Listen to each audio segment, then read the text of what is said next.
दिनैनि गोदान भिडिअ'आव आरो फिन खेबसेबाव बरायफिनबाय। दिनैनि गोदान भिडिअ'आनो जाहैबाय, जुदि नोंथांनि आखायाव रेशन कार्ड दं, रेशन कार्डनि जोहै नोंथाङा फ्रियावनो माइरं मोनगासिनो दं, नोंथांमोननिसिम मोनसे बिग आपडेट, मोजां खौरां लानानै फैदों दिनैनि भिडिअ'आव। बे आपडेटआनो जाहैबाय, नोंथाङा रेशन कार्डनि जोहै एबारनिफ्राय माइरंल' नङा, नोंथाङा दालि, सिनि, संख्रि बेफोर नोंथांमोना आइटेमखौबो नैबे रेशन कार्डनि जोहै एबारनिफ्राय नोंथांमोना मोननो हासिगोन। नोंथांमोना बे आइटेम जेरै दालि, संख्रि, सिनि बेनि बाथ्राखौ बुंनाय जादों। नोंथांमोना बेखौ माइरंखौ जेरै दा नोंथाङा फ्रियावनो मोनो, बेबायदि नोंथाङा फ्रियावनो मोनगोन नामा?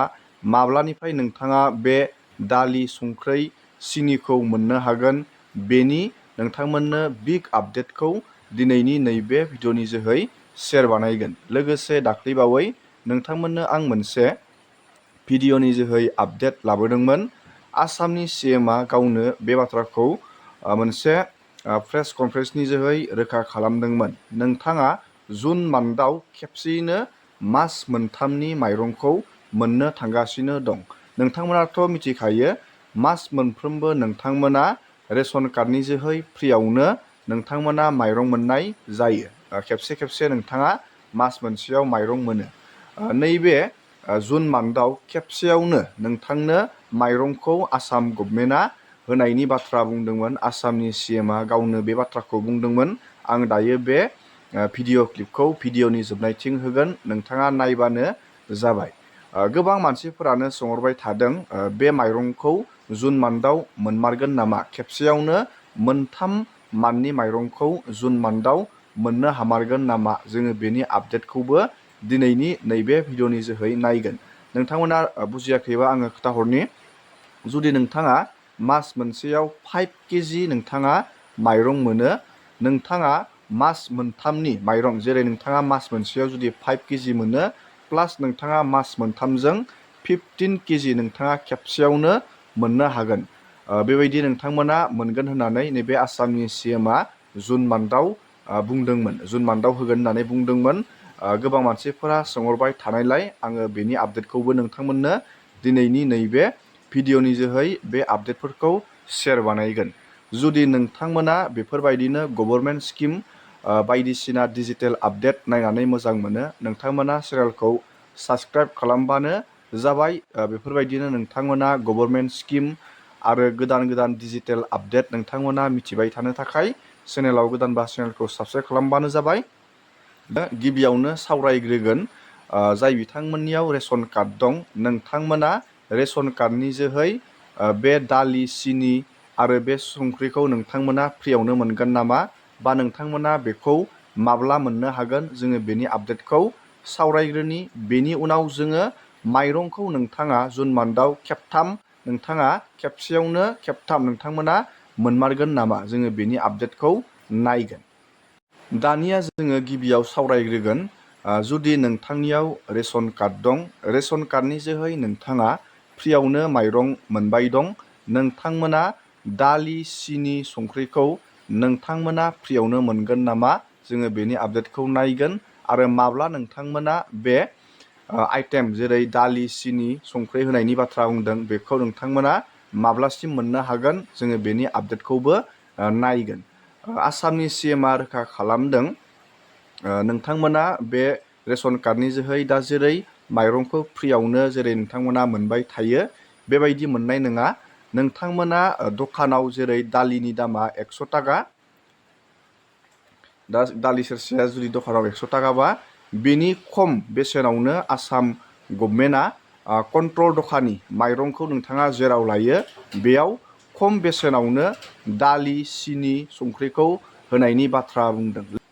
लोगोसे नोंथाङा बे दालि, सिनि, संख्रिखौ अक्ट'बर मान्थआव मोनगोन होननानै आसामनि CMआ रोखा खालामदों। फाइनेलि नोंथाङा अक्ट'बर मान्थनिफ्राय रेशन कार्डनि जोहै नोंथाङा दालि, सिनि, संख्रिखौ दखाननिफ्राय जेरै नोंथाङा दामाव बायो, बेनि खम बेसेनावनो नोंथांमोना मोननाया रोखा जानानै फैदों, जाय बिथांमोननियाव रेशन कार्ड दङ। आं नोंथांमोननो भिडिअनि क्लिपखौबो होना होनि नोंथाङा नायबानो जाबाय এতিয়া কথা পাতাৰ সময় নহয় এতিয়া কাম কৰাৰ সময় পঞ্চায়ত নিৰ্বাচনৰ সময়ত আমি আপোনালোকক প্ৰতিশ্ৰুতি দিছিলো যে দালি নিমখ আৰু চেনি আপোনালোকক কম মূল্যত দিম 1 অক্টোবৰৰ পৰা সেই আঁচনিখনো আমি আৰম্ভ কৰিম दानिया नोंथाङा रोखा जाबाय अक्ट'बर मान्थआव नोंथाङा रेशन दखानियाव थांनानै बेफोरबायदि दालि सिनि संख्रिखौ खम बेसेनावनो नोंथाङा मोननो हागोन दानिया नोंथाङा रोखा जाबाय सावरायगोन नोंथाङा फाइनेलि जुन मान्थआव खेबसेयावनो खेबथाम मोनथाम माननि नोंथाङा माइरंखौ मोननो थांगासिनो दं नामा गोबां मानसिफोरा सोंहरबाय थानायलाय आङो बे आपडेटखौ नोंथांमोननो आरो फिन खेबसेबाव लाबोफिननाय जादों बे बाथ्राखौ सोर बुंदोंमोन आरो मानि थाखाय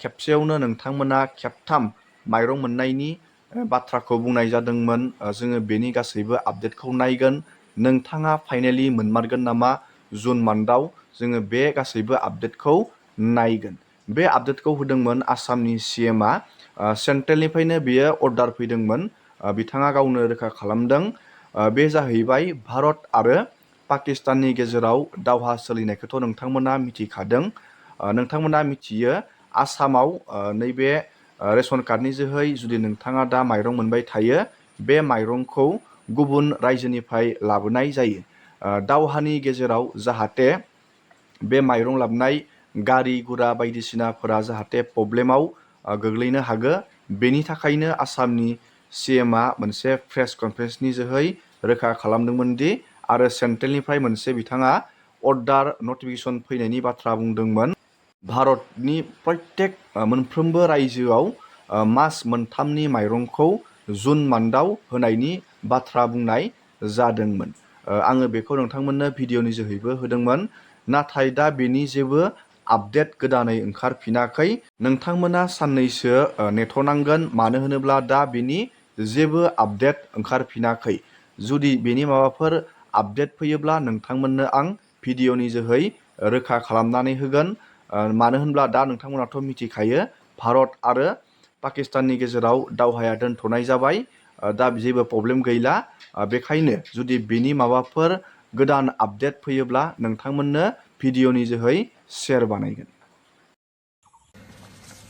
ভাৰত চৰকাৰে এটা আমাক বিশেষ নিৰ্দেশ দিছে যেটো আপোনালোকৰ মাজেৰে আমি পপুলাৰ হোৱাটো বিচাৰিছো প্ৰত্যেক মাহত অসমলৈ চাউল আহে ৰাইচ আহে যাৰ থ্ৰদি আমি ৰেচনৰ দোকানৰ থ্ৰদি আমি গাঁৱৰ মানুহক আমি বিতৰণ কৰোঁ আৰু এটো প্ৰত্যেক মাহে মাহে আহে ভাৰত চৰকাৰে বিচাৰিছে যে লজিষ্টিক ৰেসপন্সিবিলিটিটো গভৰ্নমেন্ট অফ ইণ্ডিয়াৰ কমি যাব লাগে যাতে they can put the energy for other important demands হেকাৰণে তেওঁলোকে আমাক অনুৰোধ কৰিছে যে 3 মাহৰ চাউল তেওঁলোকে একেলগে দি দিব অৰ্থাৎ জুন মাহত জুন জুলাই আগষ্ট এজন মানুহে 5 কেজি কৈ পায় 5 কেজিৰ পৰিৱৰ্তে আমি 15 কেজি দি দিম যাতে জুন জুলাই আগষ্ট নেক্সট সেপ্টেম্বৰত পাব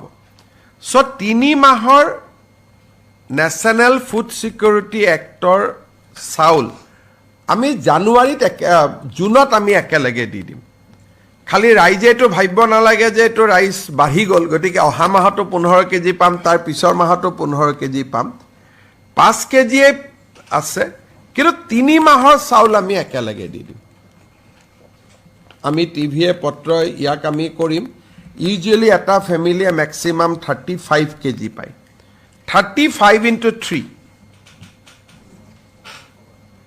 112 105 হ'ব না সো 105 কেজি আমি দি দিলু সবে 35 নাপায় যাৰ পৰিয়ালৰ সংখ্যা কম কিন্তু 5 into 7 ম্যাক্সিমাম 35 পায় কোনবাই 15 পায় কোনবাই 20 পায় জুনে যিমান পায় তাৰ আমি 3 টাইমস দি দিম যাতে কোনো ধৰণৰ ভাৰত চৰকাৰৰ লজিষ্টিক প্ৰেছাৰটো যাতে কমি যায় কাৰণ ট্ৰাক বিলাক যদি অসমত আহি থাকে যুদ্ধ ক্ষেত্ৰত যাব নোৱাৰিব হেকাৰণে এবাৰতে যদি আমি 3 মাহৰ চাউল লৈ লওঁ তেতিয়াহ'লে গোটেই লজিষ্টিক ৰেলত চাউলৰ কাৰণে মালবাহী ৰেল আহিব লাগে এতিয়া ৰেলত আমি আৰ্মিৰ মুভমেণ্ট লাগিব গতিকে যদি মালবাহী ট্ৰেইন 3 বাৰ আহাতকৈ এবাৰ আহিলে 2 বাৰ ফ্ৰী হৈ যাব সো এইকাৰণে লজিষ্টিক প্ৰেছাৰৰ পৰা ফ্ৰী কৰি দিবৰ কাৰণে আমি 3 মাহৰ চাউল জুন মাহত একেলগে দিম এইটো অসম বুলি নহয়